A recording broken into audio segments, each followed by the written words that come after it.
Yeah, part of God. Thanks, Jim. Thank you, Jim. Thank you, Jim. Hi, I'm Lori, and I'm an addict.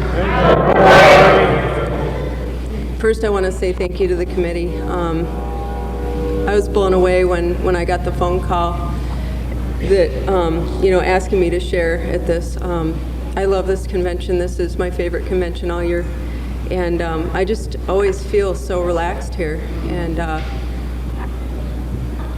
I had forgotten how to relax. I mean, I just had no clue how to relax. It would take me like 2 days. And when conventions are like Friday, Saturday, and Sunday, by Saturday night, I'm just starting to relax. And then there's just, Sunday. And so it's nice to have that extra day. And over time, I've learned how to relax pretty much right away. And I can't say that I was real relaxed this weekend.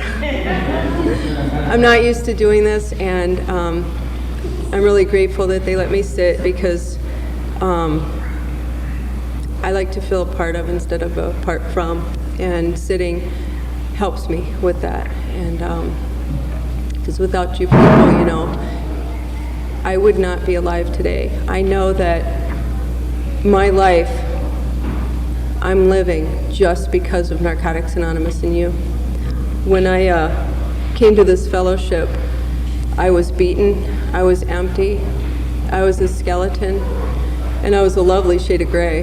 I had no color in my face, no color in my skin, and they told me when I got into treatment that I had about 3 weeks to live, and that's one of the things that keeps me clean. I just don't forget that. I don't forget how close I was to dying, and I don't want that. I never wanted to die. I just didn't know how I was going to live or if I even wanted to, because I didn't know there was any other choice. I used every day. I always thought that I wasn't as bad as other people because I wasn't doing those things yet, and all of a sudden I was doing them. At the very, very end of my using, I had needles in my arms, and I'm not proud of that, but it's part of what I've done. And 33 days after I stuck the needle in my arm, I got clean. And I came to this fellowship through a treatment center. I went to a doctor and I asked for help. I told him what I had been doing, and he just said, well, just stop. Sure, no problem. If it was that easy, would we be here? No. And so I said, sure, okay, as soon as that stuff at home is gone. And then my parents locked me in their house, and they flushed my dope, and I told my dad he owed me the money for that. And that didn't go over very well.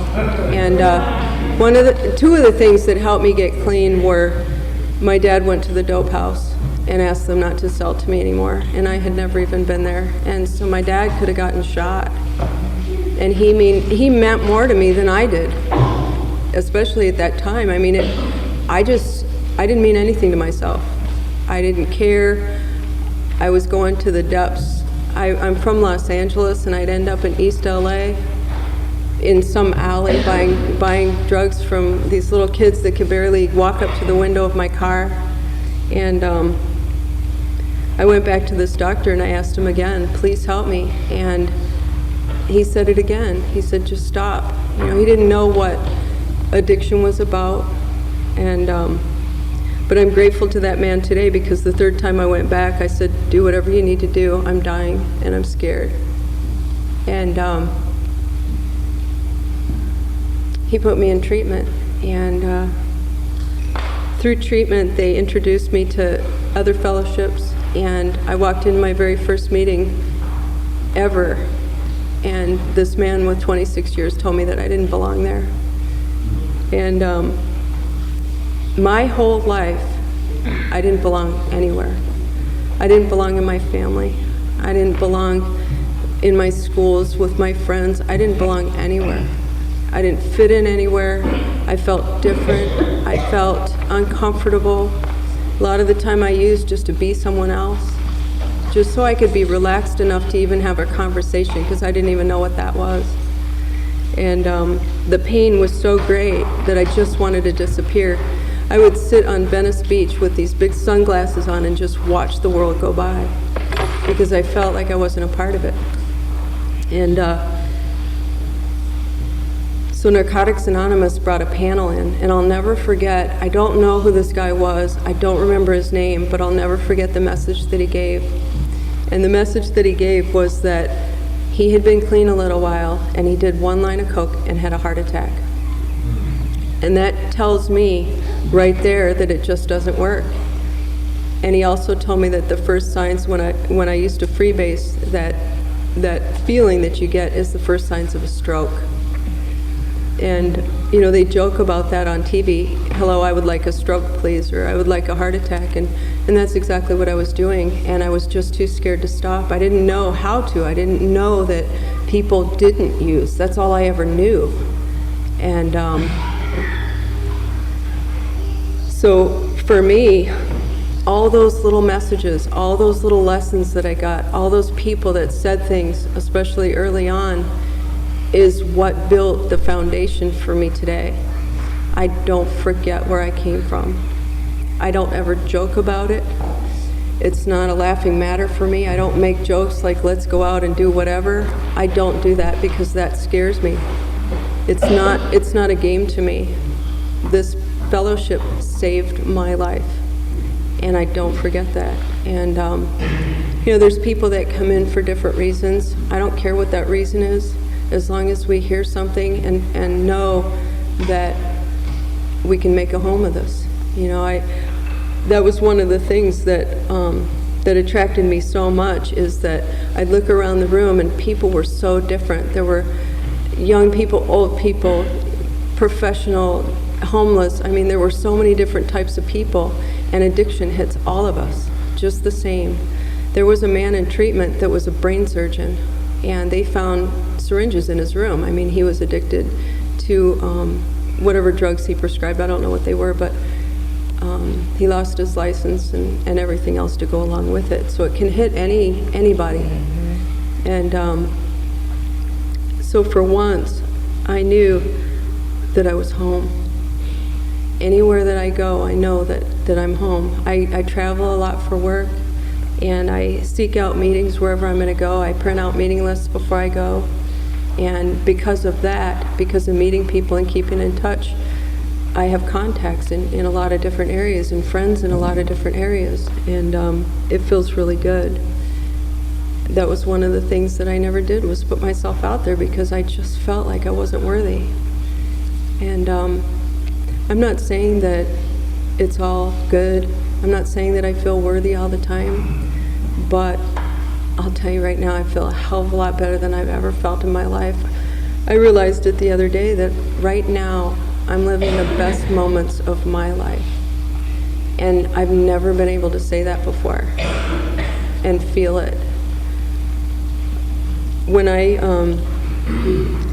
I was first clean, I said I was living in Los Angeles, and I had one sponsor for the first 5 years, and I worked some of the steps with her. And I moved from Los Angeles. I think it was about 15 years ago. And just before I left, that sponsor and I parted ways. And then I went to this convention. I knew that I wanted to move, but I went to this convention in Vegas and met some people from Chicago that I just adored, and ended up moving to Chicago because of that. Because one of the things that was happening for me was, not only did I not feel like I fit in anywhere, I didn't fit in my family. And my mother and I just, I don't know what it was, but we couldn't sit in the same room. I mean, it was a war. And people called it running. Yeah, I ran like hell to get out of there. And that's okay. I needed to get away in order to figure out who I was, because anytime anything went bad, I just called them for help, and they always just saved me. And it got to the point where I knew that I needed to figure out who I was on my own. Without them, you know, I was starting to take some baby steps, and And I was still in so much pain that I knew that I had to get out and move. And so I moved to Chicago. And when I got to Chicago, I had nothing. I didn't have a car, I didn't have a place to live, I didn't have a job, I didn't have anything. And the first thing that I did was walk into one of the meetings out there, and I instantly had friends.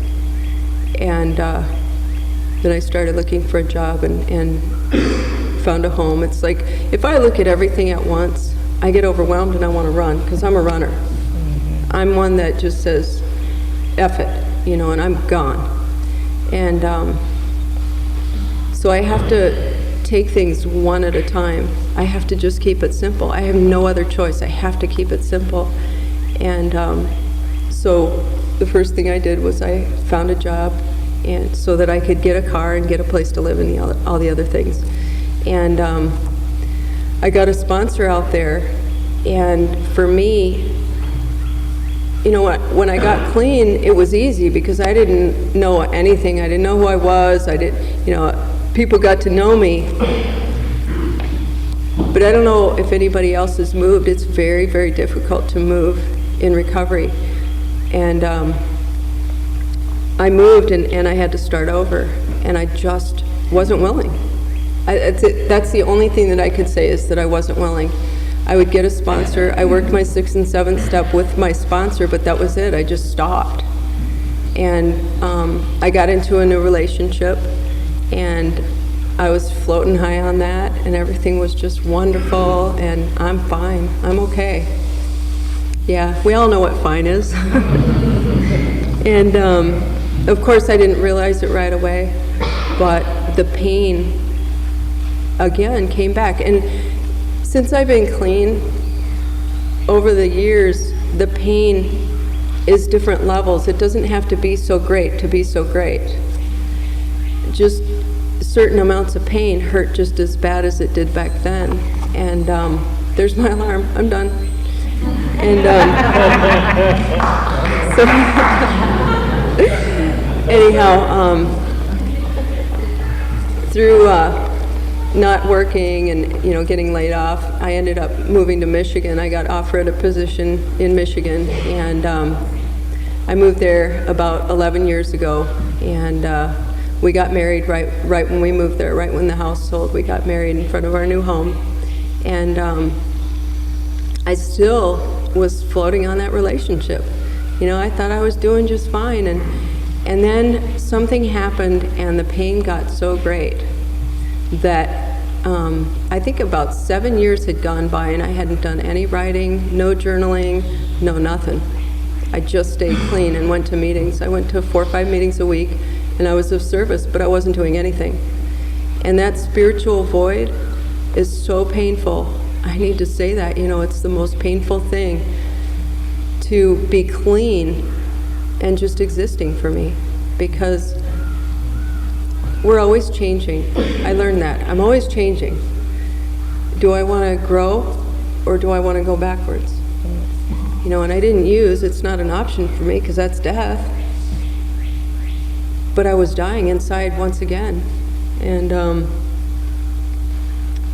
I don't like sharing stuff like that, but that's just part of my journey. That's just part of where, how I got to where I'm at today. And so I went to the World Convention. I think it was the one in San Jose, but I'm not sure. It might have been Atlanta. I don't know. No, Atlanta was only 5 years ago. It was the one before Atlanta. And there's a woman in my life that I just want what she's got. Actually, I dreamt about her last night, because I dreamt about San Antonio for some reason, and she was there. And she's from Hawaii, and I asked her to be my sponsor. And I had finally become willing to do whatever it takes, like I was in the beginning. I mean, the pain got so great that, you hear sayings around here, but it just doesn't apply sometimes. And I kept hearing in my mind, back to basics, back to basics. That's what made the pain go away in the beginning, so back to basics. And so what I did was, she gave me the first step to write, and it was a full page of questions and stuff, and I thought, you know what, I don't even know who I am, and I haven't let anyone get to know me in so long other than my sponsor in California. I think I'm going to pick up the Step Working Guide, the Narcotics Anonymous Step Working Guide, and I think I'll answer those questions. But, you know, after looking at it, a lot of those questions don't apply to me. So I'll just answer the ones that I want to answer. Oh, wow. Isn't that cool? And so I started opening it up, and the questions that I thought didn't apply to me were the ones that I wrote about the most. And then a funny thing happened. I got a phone call from this committee, and they asked me to share in a workshop on complacency and recovery. Some of us in this room remember that, because I remember you guys from that workshop. And the last thing I wanted to do was get up and say I hadn't written in 7 years. Because it's, you know, it's embarrassing, but it's not. It's not. You know, it's never too late until we're dead. It's never too late to pick up one of these books. Never. Unless we don't do it. You know, this is the fellowship. This is the program. You know, and that's how I'm living my life right now, is I really believe that. You know, I always hated those book thumpers, but for some reason I'm becoming one. And I don't know what's happened there. But at that convention where I was asked to share on complacency and recovery, I asked my sponsor locally to be my sponsor. And that was one of the best things that I could have ever done, because I got so much from this woman. I mean, she's still in my life today. She's not my sponsor any longer, but I got so much from this woman. And she was able to love me until I was able to love myself. You know, and here I was with, I don't know, 12, 13 years clean, and I felt like just a newcomer, you know, and that's what I was, and that's how I feel still, and that's what's so cool, you know, it's never too late. And so I was humble, and I was willing to do whatever it took, and I still am today. But for me, the first step, you know, I knew that my life was unmanageable. Even with that much clean time, I knew that my life was unmanageable. I knew that there was just no order. I was so haphazard and mixed up. And so for me, it was very easy to figure out how unmanageable things were. And that surrender for me happened, although it happened with drugs. The moment that I walked into these rooms, the control issues that I have, and thinking that I can fix something or change something or manipulate an outcome or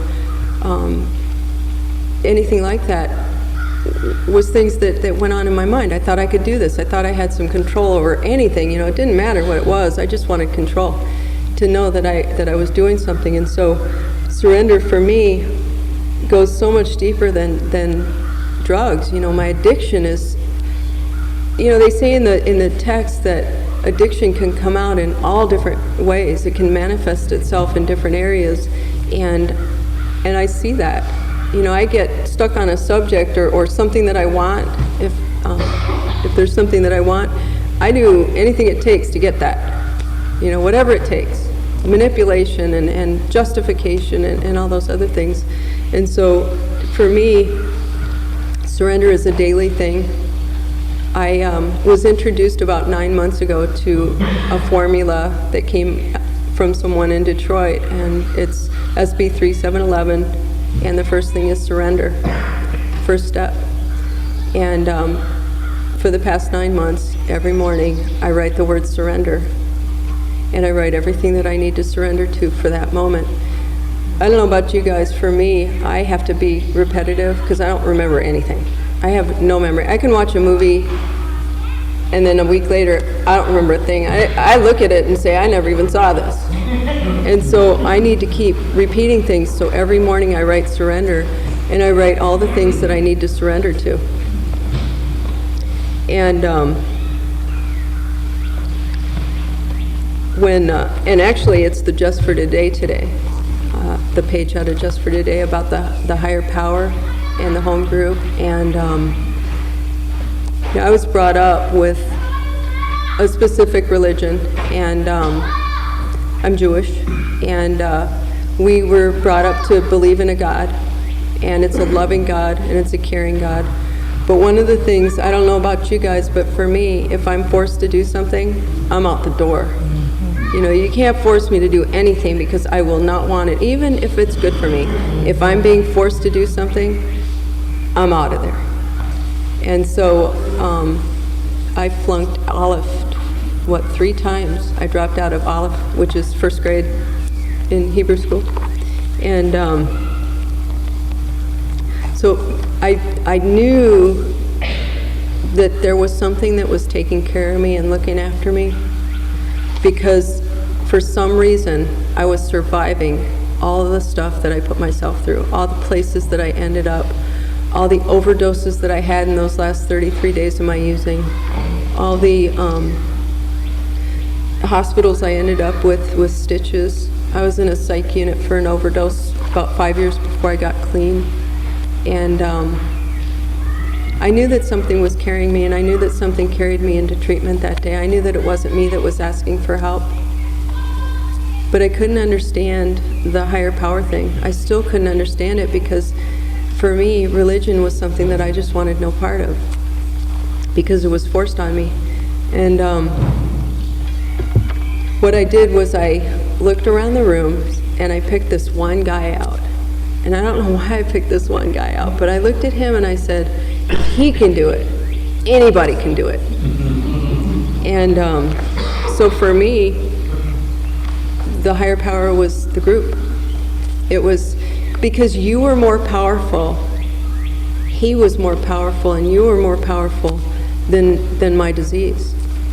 And so for a while, I just used the group as my higher power. And it doesn't matter what we use as a higher power, because it worked for me for a while, just having the group. And because I couldn't understand, what was I talking to, where was I, what was I looking at? To believe something, sometimes I need to see it, I need to touch it, it needs to be right there. And even though I know that it wasn't me that asked for help that day, I still just didn't understand. Sometimes I just don't understand things. It has to be explained to me in simple terms.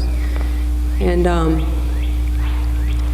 so for a long time, it was the group, and it evolved into different things. And now how I look at my higher power is as a spirit, and it's something that I talk to daily on paper. Every day when I write, I'm praying. I thought that prayer was something that I had to actually physically go and do from my knees, or in a place where I had to just relax or whatever, and it's not like that. I do a lot of praying when I'm riding my bike. I do a lot of praying on paper. I do a lot of prayer when I'm just laying in bed.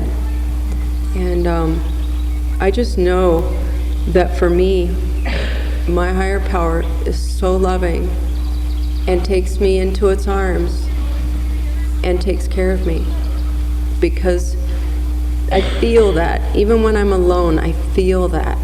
And sometimes I just don't love myself, but I still know that no matter what I have done, my higher power still loves me and forgives me. Because there's some stuff that I've done that I don't like, I don't respect, I can't believe, but all those things are not who I am. Those are just things I did. That doesn't mean that I'm a bad person. That just means I made bad choices. And I've made bad choices in recovery. And so I've had to really look at that. And I went to the 4-step workshop today, and, I could relate to so much that was shared, and I really appreciate that. I appreciate all the workshops that I've been in. But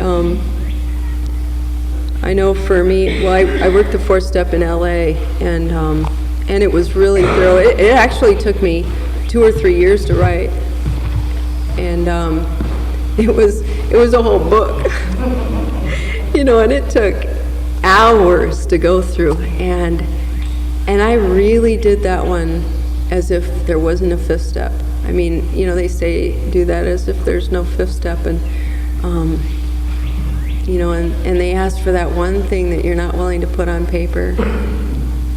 But also at the very end of that, it talks about assets. And I always thought that I was such a bad person, and I didn't think, it's like, you look around a room and you focus on the one person that doesn't like you, or that you don't like, or whatever, instead of looking at all the good things. I always would look at just the bad things that I did, or whatever, and so when it got to the end of that and seeing the assets, I mean, it felt really good. It was really, really cool, because that was something that I had never really explored, and my sponsor really had to help me write that, because I had a hard time trying to find really good things. But it felt really good, especially to ask for help, because that was something that I was never willing to do, because that would mean that I was weak. And that doesn't mean that I'm weak. That just means that I just don't know. And not knowing is fine. Not knowing and not asking is not fine. Not for me. Because I did that for 7 years. I know what that pain's about. I don't have to relive that again. But we did the burning of the 4th step in the alley, and they were ready to call the fire department because this thing was so big. But it felt so strange afterwards. I was so empty. I felt so empty. And I knew that I couldn't leave. I knew that I couldn't walk out of this house, because it felt so squirrely. I felt so empty and so free, and I didn't know what that meant. I just had no clue what that meant. But so I went back into my sponsor's house, and I told her how I felt, and just talking about it and just sharing how I feel makes it all that much better. If I just tell somebody where I'm at and I don't keep it up here, it makes all the difference in the world. And they say a pain shared is a pain lessened, and that is so true. And sometimes the pain is just secrets. It's just what I'm keeping inside of my head. And as strange as things might sound when I share it, it may sound still strange coming out of my mouth, but people can relate to that stuff, and that was the thing that I learned during my 4-step, was that the strangest things that I shared were the ones that my sponsor related to. How sick is she?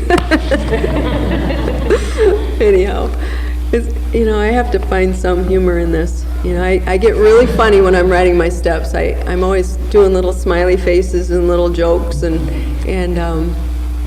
because I have to bring light to that kind of stuff. I can't be too serious, that just isn't me. And that's something that I've learned in recovery, is humor, because I never had that.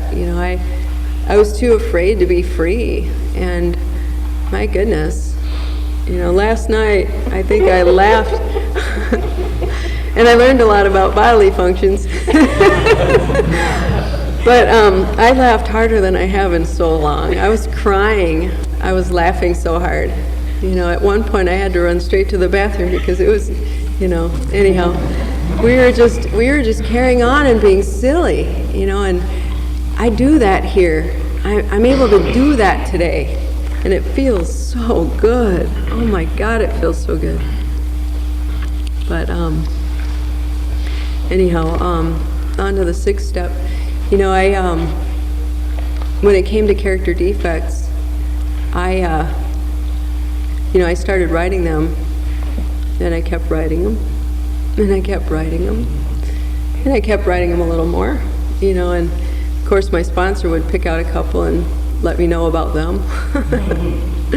You know, and defects are just that. The shortcoming for me is acting out on a defect. You know, they say the defect is 4 flat tires or whatever, or a flat tire, and the shortcoming is driving on it anyway. And that's how it is for me. If, you know, a defect is something I can't really do anything about. But I can always ask for help, and that's part of my SB 3711 is, you know, step 7 is asking for help, removing those shortcomings. I can't do it alone, and it doesn't mean that they're going to go away, but just asking for help brings it to the front. It kind of fronts me off. You know, I'm ready to do this, I want to do this, I want to act out. Can you please help me not do that?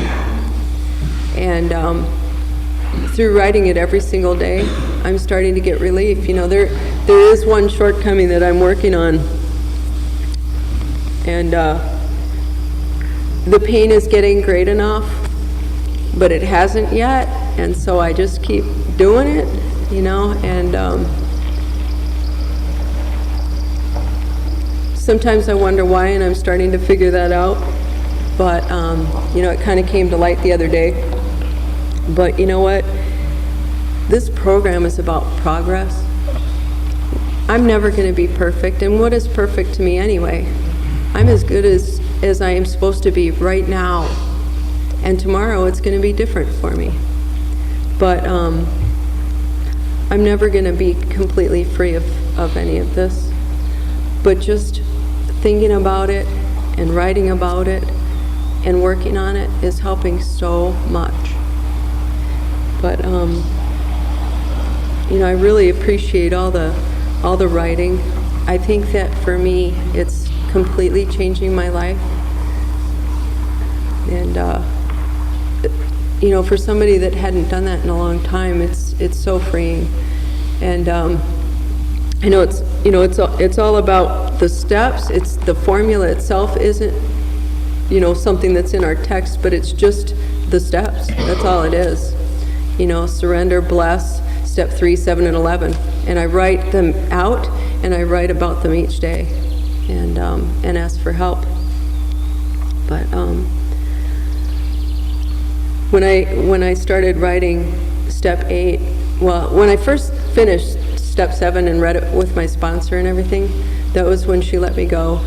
She stated that it was because I was acting out on my character defects, you know, and I'm like, duh, you know, but you know, God wanted somebody else for me at that point. God thought that I had learned what I needed to learn from this woman at that point, and wanted me to reach out to someone else, because I have the tendency to put all my eggs in one basket, and I think that there was a reason why that sponsor-sponsee relationship ended. You know, and sometimes I don't know what that's about. I have ideas, but I always want to figure stuff out, so I'm just guessing anyway. You know, I just know that it was his plan, not my plan. Because anytime I want to plan something out, God has a sense of humor and never lets it happen the way that I want it to happen, you know. So, but I started writing my amends list, and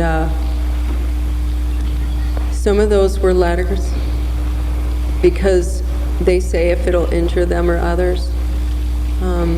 I knew that there were some people that I could not reach out to, knowing that that would hurt them, because it had been so many years, and me just calling would injure. And so I was able to write some letters to them, and I was able to make some amends to my folks, which is really big, you know, because there were some things that they didn't know. And there were some amends that I made right away because I had to. They were ready to fire the pole man because he had stolen something that I had stolen. So I had to make that one when I first got clean. But I believe that the steps were written in order, and I believe that it shouldn't be done without a sponsor. And so I had to wait until the time was right to do some of these. And so There were 2 amends on there that I had absolutely no willingness to make, but they were on there. And then I got a little willing, and then I got just a little more willing, and basically it's about writing the step. It's not about the amends, it's about the amends that I owe, writing the amends that I owe. It's not about the amends, that's the ninth step. But, so I had, I just didn't have the willingness, but when I started working my ninth step and I started making some of the amends, I was at this dentist office one day, and this lady was probably, she looked like she was like in her 70s or 80s. She was this little lady, and I scared the crap out of this woman. I was so mean. I injured her so bad, and every time I drove past this dentist office, I would look at it and go, like cussing them out, and as if it was them, and I didn't even remember it until it came time to do, my amends list, and I walked into this office and I was really nervous, and I looked at the lady and she was still working there, and I asked her to come aside, and there were people in the waiting room, and I asked her if I could step inside, and I looked at her and I said, I don't know if you remember me, but I was in here about 8 or 9 years ago or so, and it was the last day I had been in this office, and I was really, really mean. And she said, I don't remember, and I said, well, that doesn't matter. I said, I was really, really mean to you, and there's just no excuse, and I just want to say that I'm trying to change my life, and I'm sorry that I injured you. And this woman started to cry, and she held me, and that just seemed to be how my amends were going. It was like the love that I got from the people that I approached, and things happen in God's time. I have no control over that, and when I'm supposed to make a particular amends, it appears. They appear in my life. I was able to make one last year, and I hadn't really thought of when I was going to do it or when I was going to be able to do it, but all of a sudden that person appeared, and I knew that was when I was supposed to do it. And then back to those other 2 amends, I started getting a little more willing, and a little more willing yet, and I kept talking to my sponsor about this, and I'm like, yeah, I'm getting there. And actually I've talked to both of those people, and I've told them specifically that I was sorry that I did specific things to harm them. I haven't gotten into specifics with them yet, but I actually, started it. And it's about willingness, and it's about being honest and humble, and it's about getting it out, and the willingness doesn't come overnight for me. I need to process things, and I need to just continue to learn how to love myself, because I did some things that are not lovable, and but as I said before, just because we do bad things, that doesn't make us bad people. I did bad things. I did things in the past several years through, I think I was on my 7th step, I started doing some really painful stuff, and I think that I was in more pain than I've ever been in my whole recovery. And what they say is that, whoever they are, but they say that we grow the most through pain, and I wanted to tell you that that's true. Because I had a point where I didn't want to die, but I just didn't know if I wanted to live. And I kept asking for help, and I cried, and I cried, and I cried. And some people judged me, and some people loved me. And what happened was, in order to survive, in order to start living again, I had to forgive myself. And it's so freeing. It really is freeing. I'll never forget some of the things that I've done, but I can forgive that today and know that no matter what I do, my God still loves me. Mm-hmm. No matter what. And because I don't have to admit what I've done. God knows what I've done. you know? I don't have to say it. And so I'm really grateful for that. And one of the things also that I do in my writing is a daily 10-step. I look at my day, and I don't always admit my wrongs, but I do on paper. And I'm really trying to amend certain behaviors, because I'll tell you, you know, there's a lot of changes in my life. I've got some sponsees that I just adore, and they're my hearts. And but there were a lot of people that just didn't want to be around, I'll tell you, you know, because of some of my behavior. And through working some of the 10th step, you know, and writing that daily inventory, I'm learning about some of the things, you know. I have a way of being cocky, and if people don't know me, they don't understand that, you know. I do that at work, and they look at me like, you know, and they complain, and they really get upset at that. And you know, one of the people that gets the worst of it is my husband. You know, he's the closest one. He's right there, and he's right there when I'm going through the worst of it. He's there when I'm going through the best of it, and I say things that I shouldn't say, and I say things that I don't mean. I get angry, and I don't know how to deal with that sometimes, and so I'm really trying to work on it. And sometimes I need to realize that I can think things, but I don't have to say them. And because one of the things that I'm learning is that you can never take back what you say. And that's been really painful for me, because my worst weapon is my mouth. I'm not a fighter, I'm a runner, you know, but my worst weapon is my mouth. And through working the steps, I think that some of that's toning down, you know. And especially through I just finished my 11th step for the first time in my life. 19 years clean. I've never worked through all 12. That's my honest truth, that's my honest story, and I'm not ashamed to say that. A little embarrassed, but not ashamed. And this 11th step for me, you know, I always thought that, like I said about praying, I had to go somewhere and do my little mantras, like we were laughing about earlier. And that's not what the 11th step is about. The 11th step isn't always about sitting in a place and just doing nothing for 15 minutes or whatever. It was explained to me recently that the 11th step is about listening for God's answer. And any way that I get that is hearing God's answer, whether I'm riding my bike or whether I'm just searching, you know, something that I need to do. And what comes in my gut is usually God's answer. You know, when I want to do something, that's my answer. When I want to fill a void or buy something that I know that I shouldn't have, or that I know I don't need, you know, another Harley shirt, yeah. And that I know that that's my will. God's will is different, you know. It's listening for God's answer and guiding me in my recovery, you know, showing me how to live. And so for me, when I heard that in such simple terms, it made so much sense to me.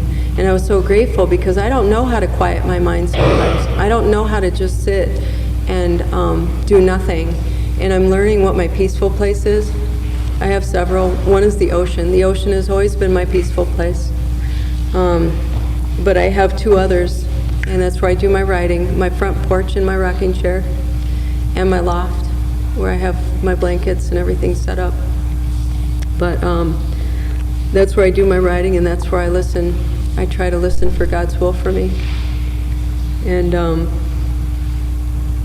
I'm just getting ready to start my 12th step, but I think that's what I've been doing tonight too, is sharing a little bit of my life and you know, where it's brought me. And I can't even explain what has happened to me lately. I can't even explain what's happened in the past 9 months since I started doing that writing and since I started working my 11th step. But I feel like it was what they talk about, that spiritual awakening.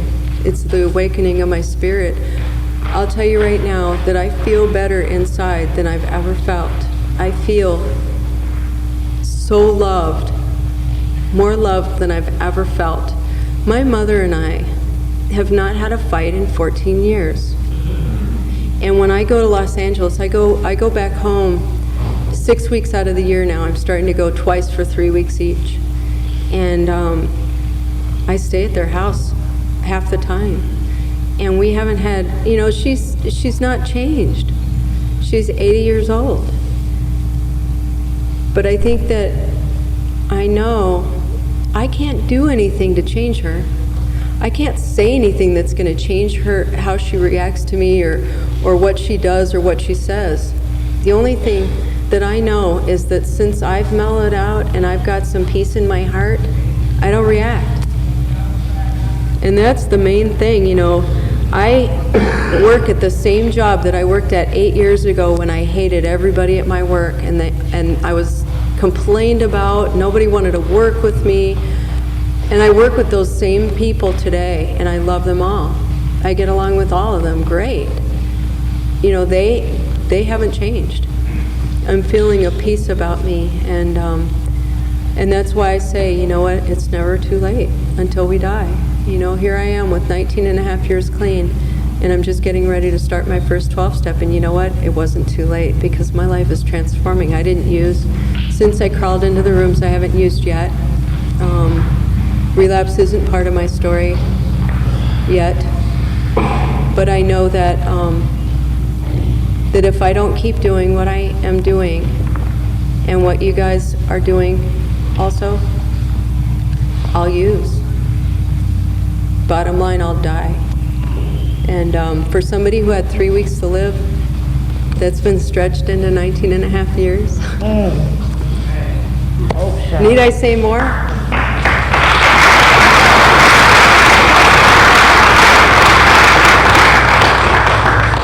I just really want to say thank you to each and every one of you for helping me stay clean, because We Grow with Love is part of my journey, and this weekend means so much to me. I mean, for so many different reasons. The people that I've met, the people that have touched my heart. I love you guys. Anyhow, I don't know. Thank you.